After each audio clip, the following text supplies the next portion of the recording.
As we start our conversation, let me start with a quick survey.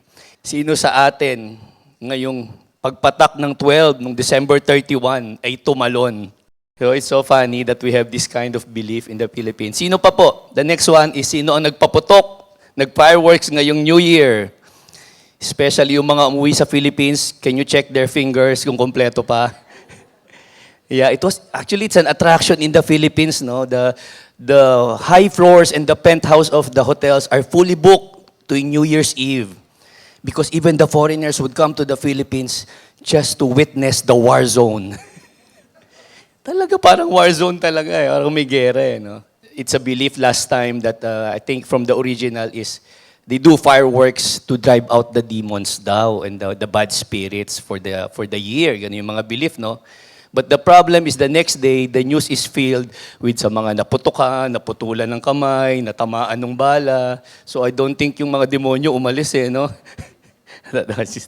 Okay, sino ang nangolekta ng mga prutas na bilog-bilog at ipinalagay sa kanilang table? Natatawa. Alam ko na pag gumiti sila yon. Eh, oh. Pero it's okay, no judgment. Diba? Because of that belief na dadami ang barya. Meron bang prutas na square para mukhang ano? Pero these are the funny beliefs or the traditions that we have for New Year. Okay, sino ang nagpuno ng cash sa mga wallet nila?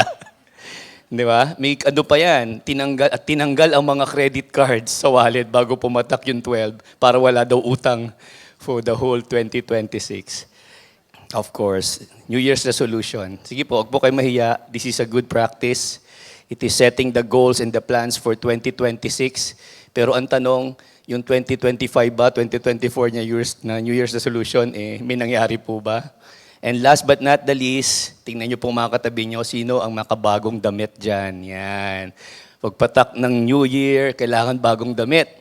I remember my mom, kahit walang budget, she will make sure na lahat kami ay bagong damit, bagong sapatos, kahit puntang Divisoria, kami 6 po kami magkakapatid, but we will buy new stuff for us because my mom believes na ang bagong taon ay bagong buhay. Di ba?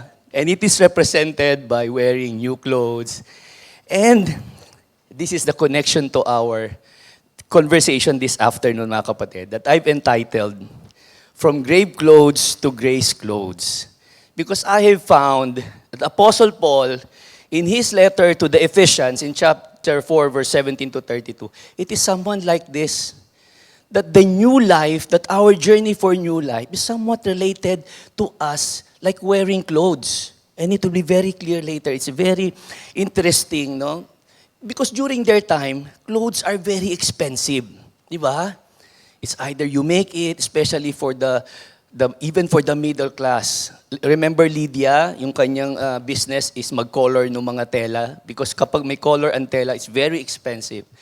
So, tipid sila sa damit during that time. That's why Paul have used this very beautiful illustration or image, just like our Christian life is just like wearing our clothes. And if there's one idea, one message that we will carry on for that just for this year, but for years to come, is that our new life begins and starts, even this new year, begins as the Spirit, the Holy Spirit, renews us from within. Not just from outside, di ba? Na kailangan mo ba mag-wear ng socks na polka dots, mga ganon. It's nothing to do with the outside, but it's from the inside that the Spirit renews us to give us new life in our Christian life. Okay, when I started as a Christian, there is this one verse that is favorite ng mga bagong tanggap o new believers. No, the believers would come in front and give their testimony and mostly mention this verse in 2 Corinthians 5:17. Therefore, if anyone is in Christ, he or she is a new creation. All things has passed, behold, all new things has come. Right? So napaka-excited tayong banggitin yan. Kasi, bagong buhay sa Panginoon. But I have a problem with this verse. When I was young, when I was a young Christian, it's a big problem for me. Because those na nagpapatotoo at kiniklaim tong verse na to, I would observe their lives and just a few months, few weeks, bakit parang ganun pa rin? Parang the same attitude niya noon, if anyone is in Christ, naki-Christ na siya. And then I would even see leaders serving, and then I would see, it's the same character that I saw when he was not in Christ. Now he's in Christ. And the biggest problem of all is when I face the mirror. When I look at the mirror and look at myself, I am in Christ. Bakit ganun? Parang the same. Yung mga ugali ko dati, parang andito pa rin, and all the habits and the struggles and the weakness, bakit andito pa rin? Akala ko ba new creation na ako? But that was 40 years ago, and as I journey in my Christian life for 40 years, I found out the answer, and I have understood and realized. And there is this one passage in the Old Testament that has given more clarity. It comes to interpreting or experiencing this passage of being a new creation in Christ. I saw this in Zechariah chapter 3, verse 1 to 7. So this is the story. This is the context. Zechariah is a prophet na contemporary ni Nehemiah. Kilala niyo siya? Di pa rin. So Nehemiah was the one who rebuilt the temple. Okay, ninyo pa rin kilala. You know Jeremiah, the one who wrote Jeremiah 29:11. For I know the plans I have for you, says the Lord, the plan to prosper you, not to harm you, give you hope in the future. That's your favorite. So Jeremiah was before their time. It was the time that the Israel was invaded by the Babylonians and they were exiled to the Babylon, right?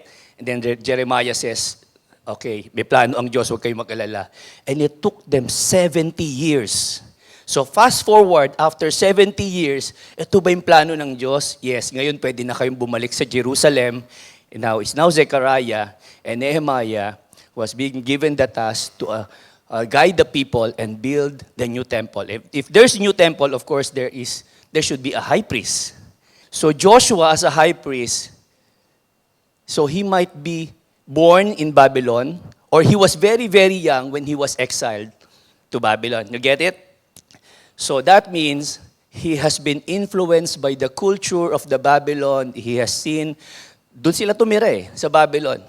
So this is what happened. This is the vision. Then he showed me Joshua the high priest standing before the angel of the Lord, and Satan was there in the vision.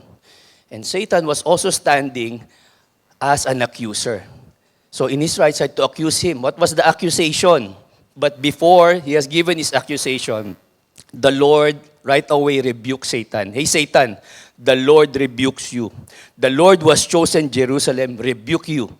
Is Joshua not the man like a burning stick snatched out from a fire? Nasusunog na. Iniligtas ni Lord, kinuha. What happened when sa mga nagbo-barbecue, when you take a coal from the barbecue, what will happen to your hand? You will also get burned. So there's a sacrifice from the Lord Almighty who has saved Joshua, and at the end, di ba, he was saved. So there's nothing more to accuse about. But then, this Joshua, this is the accusation, Joshua was dressed in filthy clothes as he stood before the angel. Nasa harapan mo, you're in the court of the Almighty, and you're wearing that, burned clothes, soiled clothes, filthy clothes. Of course, galing siya doon sa apoy sa siga di ba? But you know what the angel did? The angel of the Lord did? Put off his filthy clothes. Simple lang. Pinatawad ko na yan, niligtas ko na yan, palitan lang ng damit. Now, the high priest represent not just Joshua, but he represents the whole Israel at that time. Why are you saving Israel? Di ba? Maybe they're practicing what the Babylonians are practicing. We don't know. But in short, the filthy clothes represent the sin. And he said to Joshua, see, after cleaning, after giving him, by the way, there is this beautiful part that says, put a clean turban on his head. So he's not just taken off the old filthy clothes, but he has put on the rich garments para humarap dun sa court ni God. Wow! And what was Joshua doing all this time? Nothing. He was just there. He was not even lifting a finger to change his clothes. It was the angel removing the clothes, putting on the clothes, putting the turban. Take note of the clean turban. Later it will have very, very good meaning. So, he was clean. He was saved without doing anything. And that is a very clear picture of what the gospel and the new creation and the salvation means. Remember, we have been saved by grace. We have done not any part. It is all the Lord saving that has saved us. It's very clear. This is just a vision. And then, that was the Lord's part, but how about our part? So the angel of the Lord gave this charge to Joshua. This is what the Lord Almighty says.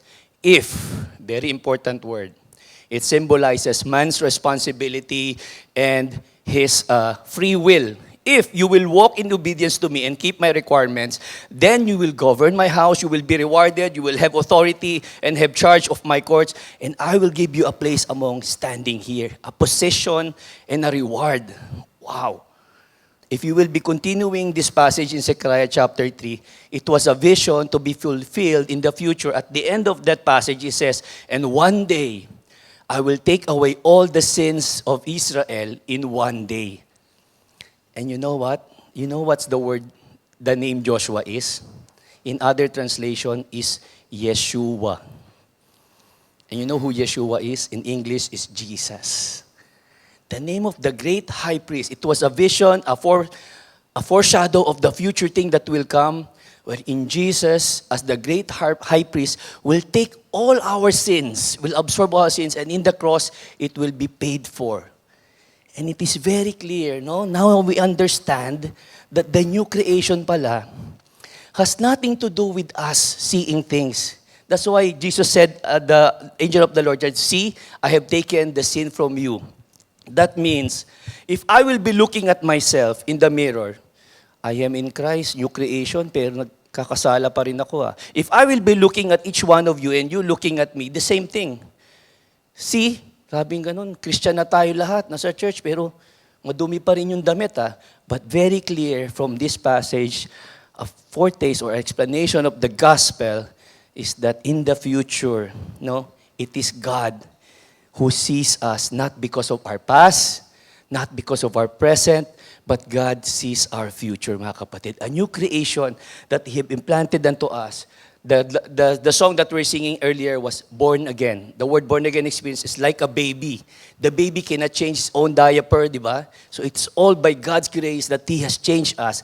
But it is very clear that if you grow, that if sabi doon kanina, if you follow in my ways and obey, there is also that responsibility that we are to change our clothes by ourselves as we grow in the Lord. Are you following, mga kapatid? Amen? That the new creation means that salvation has been provided to us freely and by grace. And this is where we get now. That is the introduction for our passage just now in Ephesians chapter 4. Remember, before this, Ephesians chapter 2, verse 8 and 9, Paul says to the Ephesians, for it is by grace you have been saved. It is not by yourself. It is not by your works, so no one can boast. It is the gift of God through faith. It is the grace. Kapatid, regalo sa atin. Wala tayong ginawa like Joshua.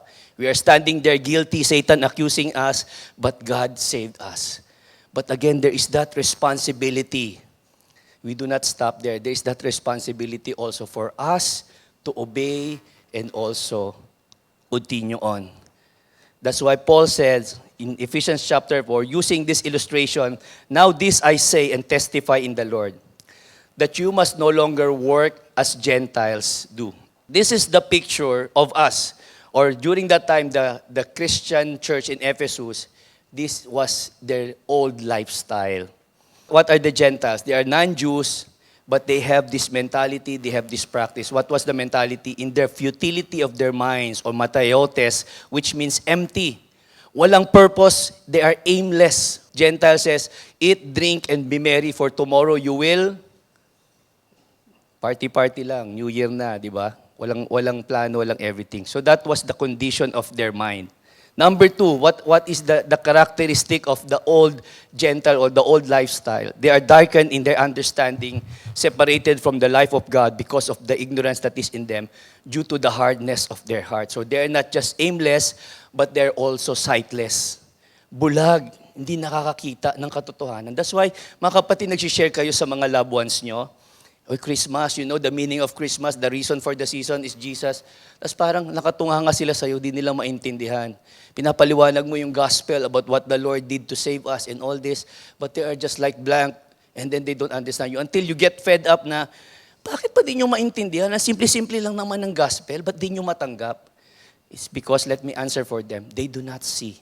They are darkened, they are blind. The Bible says, the God of this world has blinded them.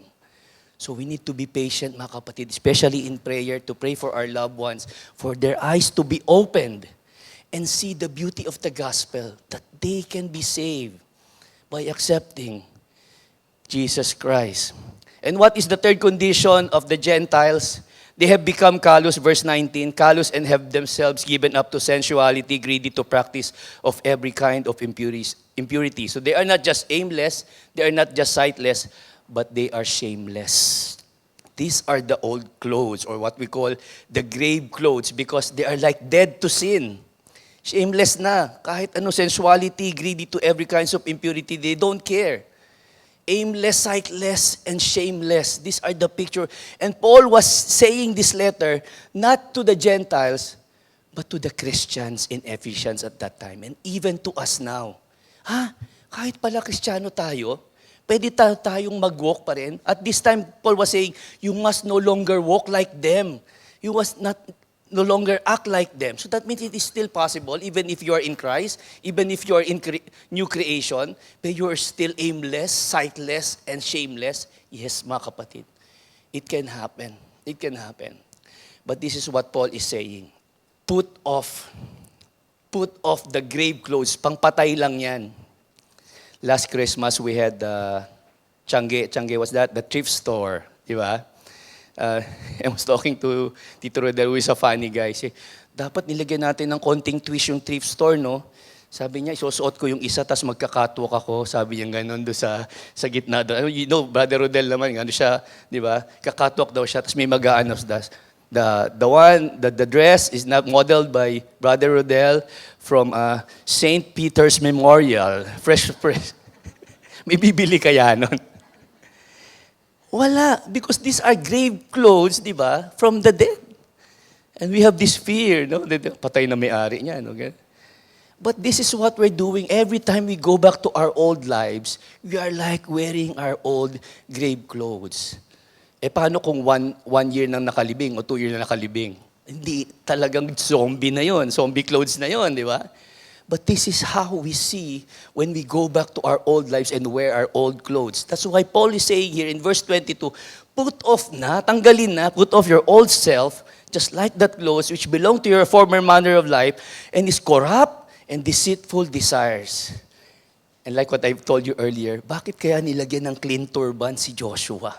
Bakit pwede namang ibang gloves? O bakit clean turban? Because it represents the renewing of our minds. You know, verse 23, and to be renewed in our minds. Clean minds. So the new life, new thoughts, new mindset, new paradigm, renewing of the minds. Because everything starts from the thought and comes out on words and action and character. So that's why clean, cover the minds with the clean cloth from the Lord. And put on the new self. Diba? Put off, but it must also be put on the new self. Created, see, the new creation in the likeness of God in true righteousness and holiness. Bakit napakahirap mag-put on, put off? Let me show you a video that will give some clarity. Us make sacred pact. I promise teach karate. That to my path. You promise learn.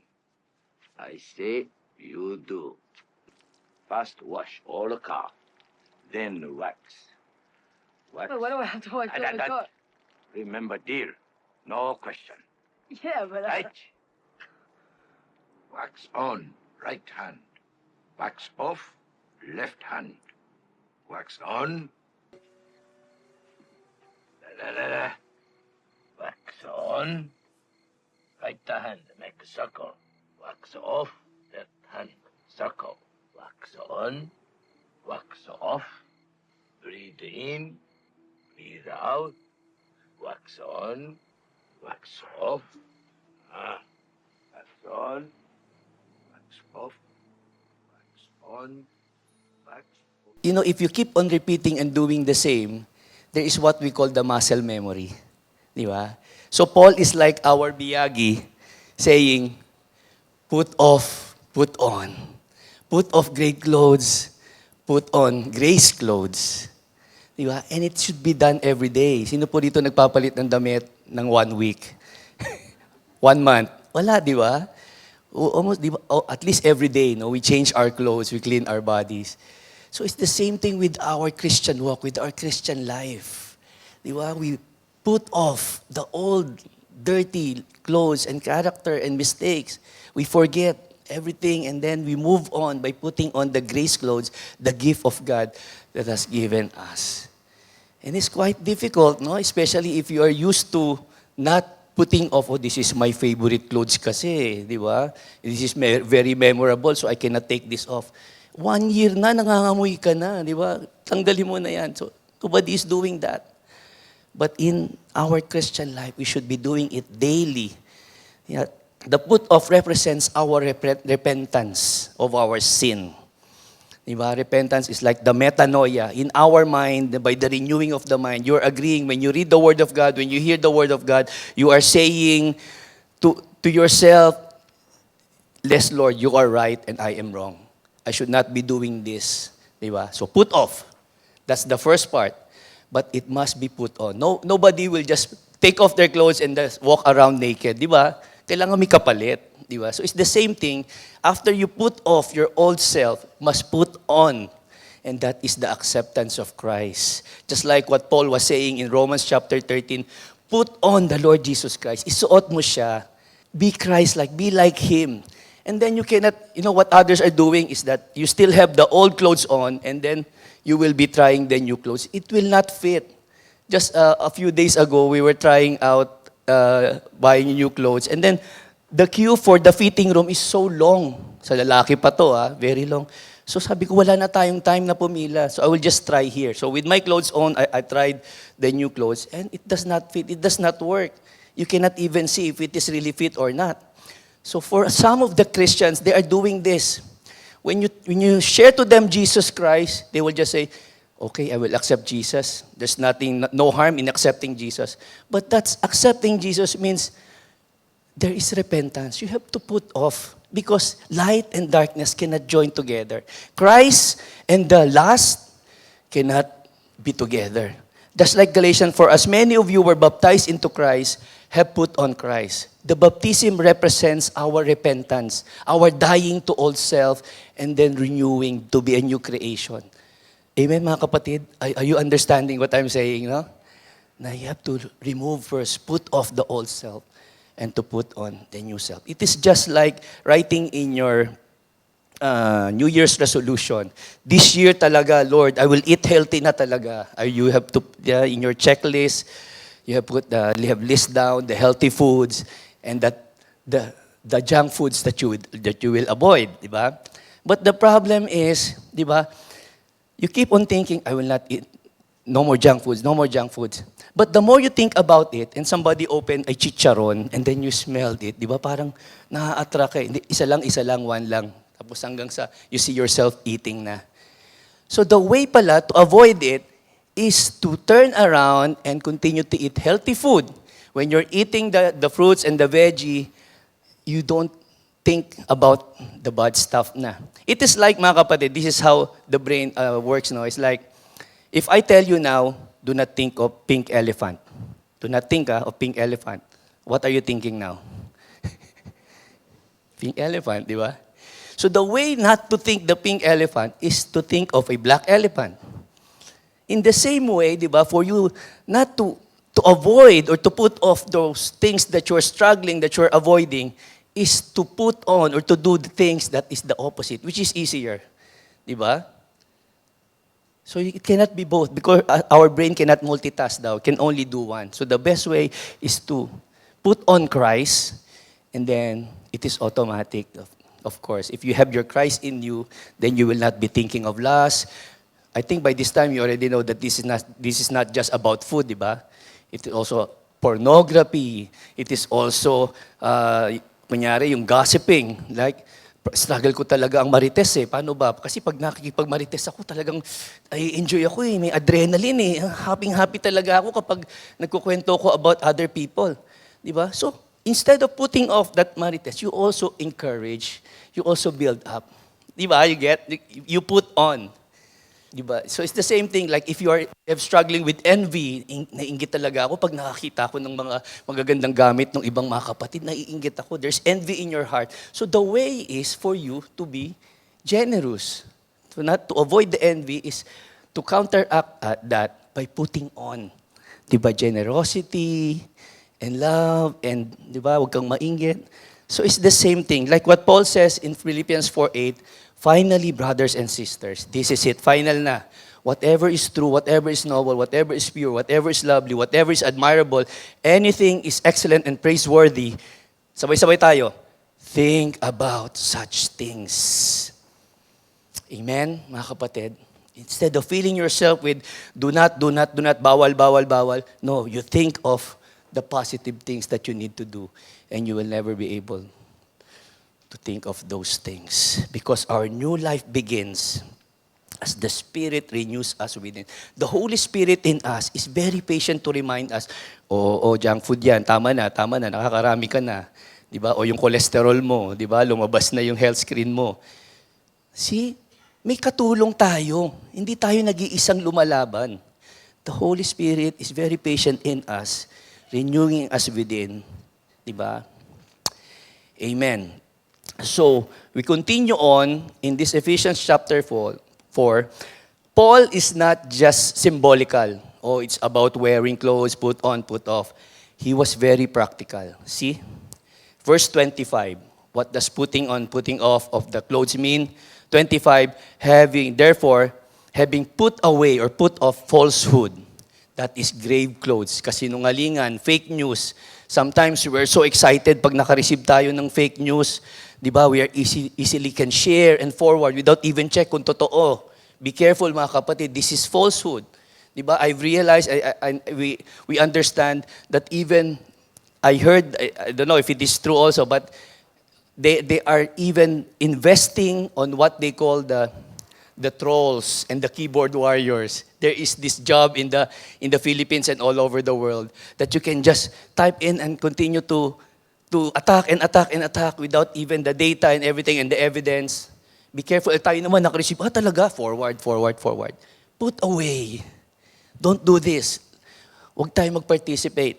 But let each one of you speak the truth with his neighbor, for we are members of one another. O speak the truth, pwede. Sige nga, kwento ko, alam mo yan si brother, baduy-baduy magdamit niyan. Tsaka laging mabaho yung damit niyan. Bakit? Truth naman yun Hindi po lahat ng katotohanan sinasabi. 10 verses before verse 25, Ephesians 4:15, Paul already cleared. When you speak the truth naman, speak the truth in love. Okay, totoo, kung sakaling baduy o mabaho yung damit niya. Pero you don't tell everybody, that's not loving. Di ba? Sabihin mo mismo dun sa tao.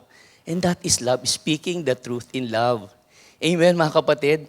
The point, if you see the ugali ng kapatid na hindi maganda, you approach that and that is loving. One-on-one. This is what Jesus also told us na kung may nakita kang mali sa kapatid, kausapin mo muna siya. Kung di siya magbago, magsama ka pa ng witness. Di pa rin siya magbago, sabihin mo na sa congregation. Kung di pa rin siya magbago, sumbong mo na kay pastor. Kung di pa rin siya magbago, sabi, doon mo pa lang siya ituring na Gentile o pagano. See, there's that step of love that the Lord has taught us. Pero ang problema sa atin, especially the Filipino, alam na ng lahat, yung taong involved siya na lang hindi nakakaalam. Sakit din, no? Although truth, but it is not loving. On the other hand naman, you're so loving that you don't care about the truth. Huwag natin sabihin, baka masaktan siya. Sometimes, speak the truth in love. If you really love the person, you have to tell the truth. Are we getting this practical stuff on, di ba, on this putting on and putting off? Next, sino sa atin dito ang may anger management problem? Sabi ni Paul, they agree on you. Be angry. Teka muna, mali yata yung translation. We are commanded to be angry. Kala ko ba kasalanan ng magalit? So here is very clear na ang magalit ay hindi kasalanan. Be angry, you commanded pa. Pero, and do not sin. Meron palang anger na hindi ka nagkakasala. Yes, Jesus Christ was angry, di ba? When He made the cord and then whipped the sellers and the moneylenders. Because why? He is not angry for Himself, but He is angry because God, the Father, is offended. When you're angry for other people, that's not sin because it is not selfish. But for us, nasaktan tayo kaya kailangan gumanti, kaya kagalit na galit, di ba? And that is sin because it is selfish. The center of sin is what? The core sin of sin is I. Kapag selfish ang anger mo, yan, dyan tayo nagkakasala. Kasi nasaktan yung ego ko eh. Di ba? Pero Paul was saying, you can be angry, but not sin. And then once you're angry pa, he says, okay, pag sumobra na sa paglubog ng araw, tumagal na yung anger mo, kasalanan na yon. Kaya do not let the sun go down on your anger.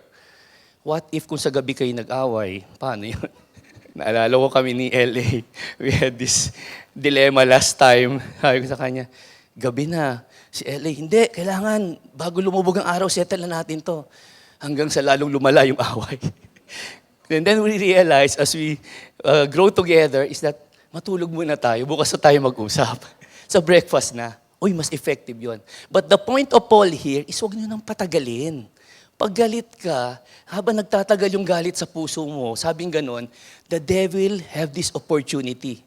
You are giving the opportunity for the devil for what? To accuse you, like what he did to Joshua. O, tignan mo, Kristiyano na yan eh. Bakit punong-puno pa ng galit ang puso? Now, I have seen this video that will explain more about anger to help us. Bakit galit ang taong laging galit? Yung ang bilis uminit ng ulo nila kahit maliit na bagay lang. Parang automatic na isang comment, isang mali, boom, galit agad. Hindi dahil masama ugali nila, pero dahil na-train ang utak nila sa emotion na yon over time. It then becomes their natural state. According to neuroscience, emotions follow neural pathways. At tulad ng mga muscles, the more you use them, the stronger they become. The more you get angry, the more you strengthen your pathway to anger. Ito ang tinatawag na emotional neuroplasticity. The brain makes whatever you repeat because it's easier for your brain to repeat. Kaya ang galit kapag habit na, nagiging automatic. At kapag automatic, nagiging identity, even if it's not who you truly are. But here's the good news. Kung kaya mong palakasin ang pathway to anger, mas kaya mong palakasin ang pathway to calmness. Start retraining your brain. Pause for 3 breaths before reacting. Walk away kung kailangan bago ka magsalita. Relax your jaw and drop your shoulders. Name the feeling. I'm triggered, not threatened. Every time you choose calm over anger, you weaken the old circuit and strengthen the new one. Pinagkabait ang utak mo. It always rewires towards what you practice. This is Dina saying, you were not born angry. You were just wired into it. And you can wire yourself out of this anger. The neuroscientists now, psychologists, and the expert are just giving names and discovery to what's happening with us. But the Bible have mentioned it. Since day one, since Paul's time, he was saying, renew your mind. It is by the renewing of your mind. They call it neuroplasticity. They have discovered through the instrument that the amygdala, may nakuha ako, the part of that brain for the emotion gets easily triggered and then nagagalit ka agad. But there's this part of the brain also that is able to rationalize and tell the amygdala brain saying, kalma ka lang. See, you can rewire, but Paul is saying this is what we call the renewing of your mind. And the best thing, mga kapatid, is that we are not alone.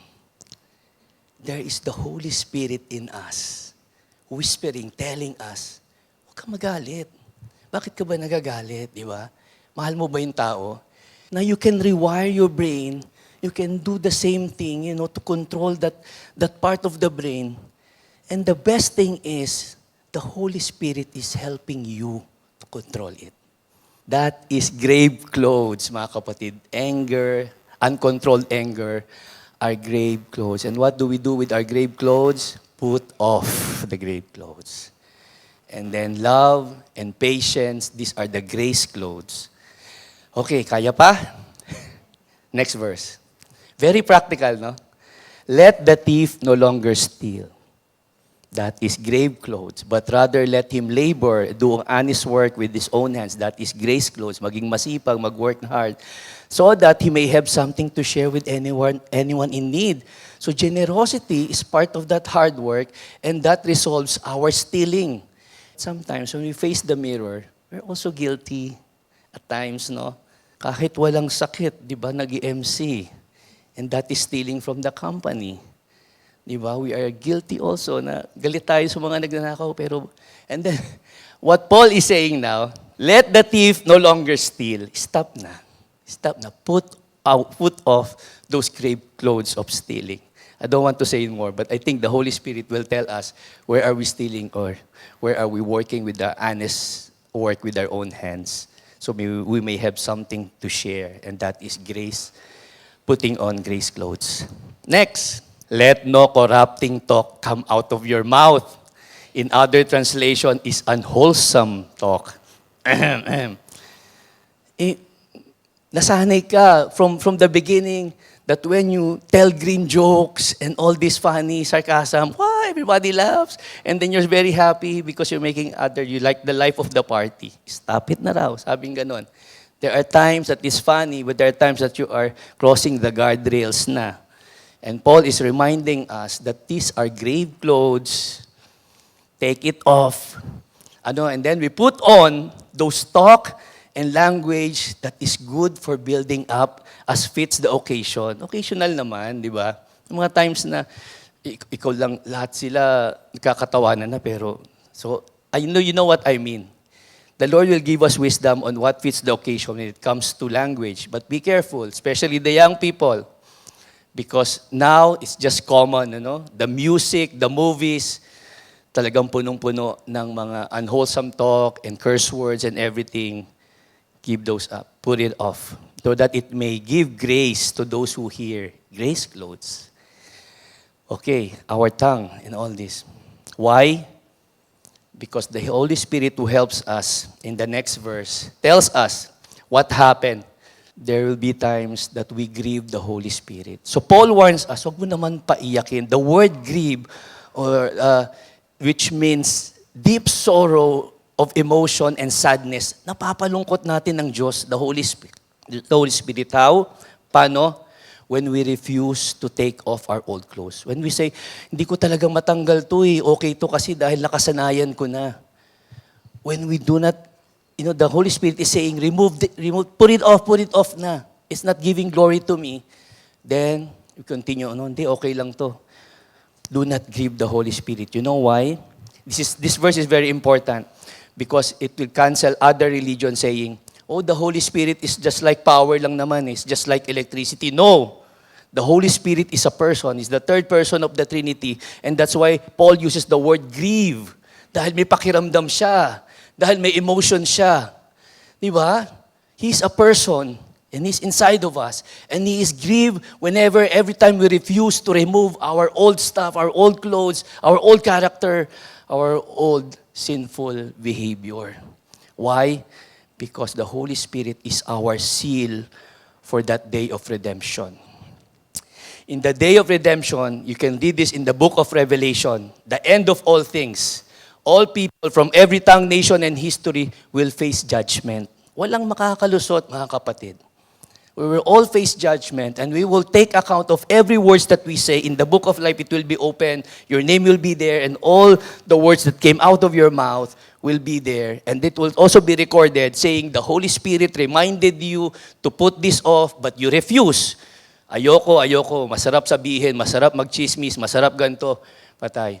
Imagine if you have been grieving the Holy Spirit now, every day until you get callous, like what he's describing the Gentiles. Wala nang pakiramdam, there's no more pain, di mo naramdaman. The Holy Spirit stops, and then someday in the future you will face Him. Can we all imagine? And then the book of Revelation says, those who have been guaranteed and sealed by the Holy Spirit will be given a white robe representing the purity, the perfection, and holiness. That will be the future. Imagine, how would you face the Holy Spirit? In all your life, you've been refusing Him, you've been grieving Him, pinapaiyak mo siya. Tapos, Lord, pengi akong white robe, harap ka sa Kanya. I think you can imagine, because our new life now, our new year, not just for this year, but all the years of our life begins as the Holy Spirit now in us is renewing us within, renewing our mind, our thoughts, our words, our actions, our behavior, our character, and at the end, He will renew our destiny. We are supposed to be on fire, but the Lord snatched us out of the fire. That is our destiny. We have been saved. But if you will follow my requirements, if you will obey and follow my requirements. So at the end, you say, it's not just the bitterness, rito ang bitter, kaya kasi ako ganito, dahil ang father ko, pinabayaan kami. Forget all that. Sabing ganon. The bitterness, the wrath, and anger, you keep on blaming and making excuses as a victim. Stop it. Put it off. Kalimutan mo na ang nakaraan. Forget the past and press on towards the goal and focus on all this. What is clamor and slander? Let me give you a riddle if you can answer this. Who am I? I am more deadly than the screaming shell of a cannon. I win without killing. I tear down homes, break hearts, wreck lives, wreck families. I travel on the wings of the wind. No innocence is strong enough to intimidate me. No purity pure enough to daunt me. I have no regard for truth, no respect for justice, no mercy for the defenseless. My victims are as numerous as the sands of the sea and as often as innocents. My name is, do you know him? Starts with letter G. Gossip. AKA slander, AKA marites in the Philippines. Ingat po tayo. Di ba? Kasi that is grave clothes, that is all dirty clothes that we need to put off. And what is the put on of the grace? Be kind to one another. If you're kind to a person, you will not chismis, you will not hurt. You will speak the truth in love. Be tender-hearted. Intindihin, bakit kaya siya ganun? Be gracious and forgiving one another. And this is the key. As God in Christ forgave you. How did Christ forgive you? Some of us are wearing the cross. I hope you can find more meaning about the cross and wearing it. That every time you are tempted to not to forgive, you remember what happened on the cross. We have offended God, tortured Him, and at the end He was saying, Lord, forgive them, for they do not know what they're doing. Are we able to forgive that way? The Holy Spirit will remind us. Ang trabaho ng Espiritu Santo is to remind and to testify about Christ. And every time we struggle in forgiving, mga kapatid, remember how God has forgiven us. How God has forgiven. Sinaktan ako, pastor, hindi mo lang alam. I know. But how did Jesus forgive us? Be kind to one another. Alam mo, sometimes sabi nung isang observation nung anak ko, bakit kaya yung iba, mas kind sila sa labas? It always starts from the inside. You have to be kind to yourself. Kamali ka ng past, forgive mo yung sarili mo. And then, be kind to your family.